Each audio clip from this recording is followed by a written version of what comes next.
Audio Jungle.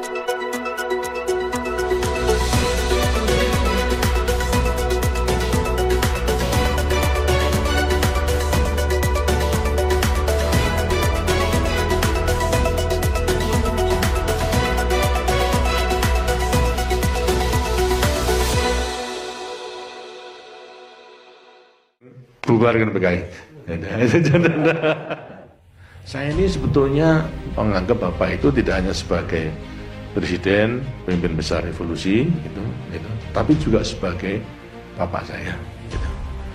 Nah, saya itu mau ngeterapkan kudangan orang tua itu, ingin mikul dhuwur mendem jeru daripada Bapak, tapi yang mau dipikul dhuwur mendem jeru tidak mau. Saya tanyakan, tenan mau gue gitu.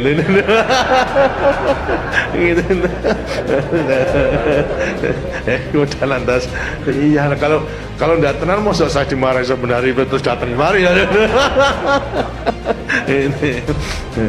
Itulah daripada 2 Oktober sampai pada tanggal 11 Maret itu. Akhirnya beliau jelas, saya rupanya bisa menggambarkan misalnya saya tidak mempunyai maksud jahat kepada beliau kecuali mengamankan, hanya jalan ditempuh kok berlainan itu, tapi jelas bahasanya walaupun berlainan yang jelas pada beliau tidak dan tidak akan merugikan perjuangan karena itu terjadi daripada peristiwa 11 Maret ada sidang, kemudian ada berita kalau istana dikepung dari tentara yang tidak dikenal, laporannya itu menjadi grogi daripada beliau. Beliau pergi ke Bogor gitu, sampai Bandrio nusul sepatunya dan sebagainya ketinggalan dan sebagainya, pergi ke Bogor. Nah, keadaan sudah sangat memprihatinkan, kasihan. Nah, kemudian lantas 3 perwira kita yang sudah duduk daripada kabinet, 2 menteri, yang 1 Panglima Kodam yang sudah Amir Mahmud, kemudian Pak Yusuf sama Pak Basuki Rahmat. Gitu. Maksudnya setelah bertiga ingin ke Bogor nemani Bung Karno supaya tidak merasa sendiri. Gitu. Jangan sampai terus diberikan informasi yang tidak benar. Nah, saya dalam keadaan sakit pada waktu itu, kumat dan saya tiduran di tempat tidur. 3 perwira tersebut datang, kemudian lantas melaporkan kejadian di sidang kabinet tersebut. Bung Karno telah ke Bogor, kemudian minta izin sebagai komandannya, mereka akan menemani Bung Karno. Baik, saya izinkan. Hanya kemudian lantas sekarang titip tanyakan titip pesan apa Pak, atau ya saya titip pesan 1, laporkan kalau saya sakit karena itu tidak bisa datang pada sidang kabinet, kamu tahu sendiri.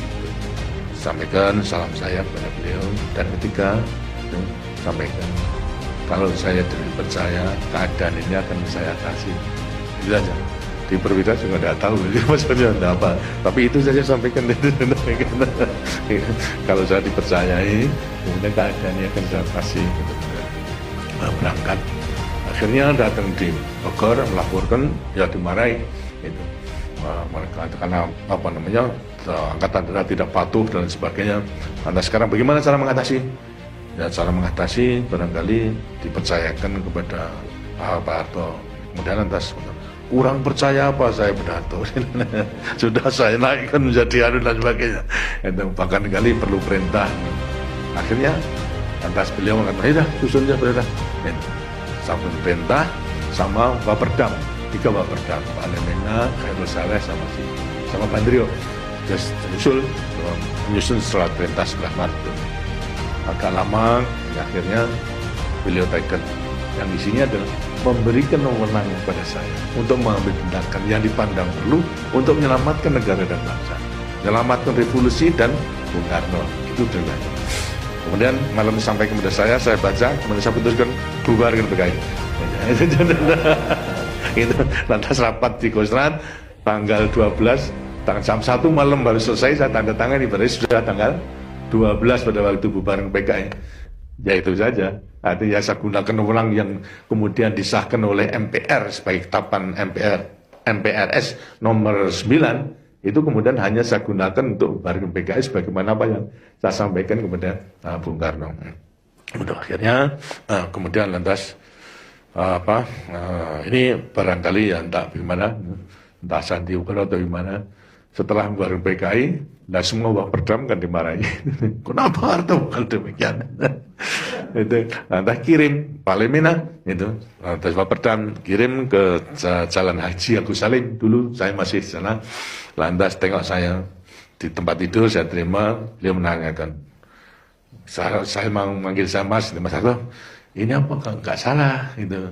Bung Karno marah sekali. Wah enggak, saya enggak salah. Bung Karno marah, kita dimaki-maki. Ya udahlah, nanti saya tanggung jawab, enggak salah. Gitu. Kemudian akhirnya ya sudah. Nah, kemarin kan sudah memang dibubarkan. 3 hari kemudian datang ke Jakarta. Beliau saya jemput, kan sudah dengan keadaan baik. Kemudian ada lapor Pak, keadaan baik dan sebagainya. Ya tanya aja enggak saya membubar ke PKI. Bisa tahu saya membubar ke PKI ini. Tanya aja enggak. Macam saya tanya, Pak sudah saya laksanakan, saya menjadi bumper, sekarang tinggal ngegongi. Pada kesempatan yang baik. Ya itu. Dan pernah pada bulan berikutnya juga ada peristiwa mulut Nabi di istana. Beliau memberi wejangan. Sebelumnya saya jemput dengan sekretaris militer Pak Sumerno pada waktu itu, kemudian lantas saya katakan, Pak, ini kesempatan yang baik untuk ngegongi. Gitu. Tidak perlu bahwasanya saya yang perintah ini. Untuk menyampaikan bahwasanya apa yang dilakukan oleh Harto, saya mengetahui. Itu cukup. Saya nanti yang akan menyampaikan kepada rakyat. Itulah memang kehendak daripada Bapak. Itu. Ya nanti kita antarkan sampai kepada amanat selesai, loh kok udah keluar. Nggak keluar ini. Nggak keluar. Kemudian atas santri jalan, Pak kok udah keluar, besok. Wah susah itu. Saya masih terus ngeriri pada beliau. Akhirnya MPRS minta pertanggungan jawab. Gitu. Mana terjadinya gitu di SPK itu.